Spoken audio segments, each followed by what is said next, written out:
ఈరోజు ఏపీ ప్రజా సంఘాలు జేఏసీ ఆధ్వర్యంలో విశాఖ సంపత్ వినాయక ఆలయం దగ్గరికి జేఏసీ నాయకులందరూ హాజరయ్యాం. స్వామివారిని కూడా దర్శించుకుంటూ కేంద్ర రైల్వే మంత్రి అశ్విని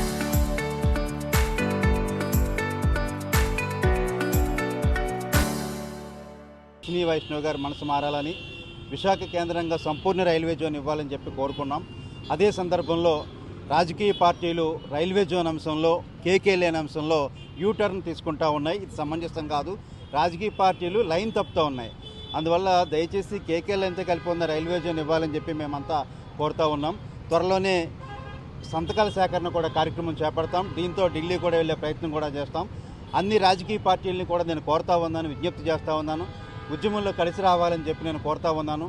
రాబోయే రోజుల్లో బీహార్, బెంగాల్, ఒరిస్సా గో బ్యాక్ నినాదంతో విశాఖలో రాజకీయ నాయకుల కార్యాలయాల దగ్గర, అలాగే వాళ్ళ పార్టీ కార్యాలయాల దగ్గర కూడా నిరసన తీయడానికి తెలియజేస్తున్నా. జేటీ రామారావు, ఏపీ ప్రజా సంఘాలు జేఏసీ అధ్యక్షుడు.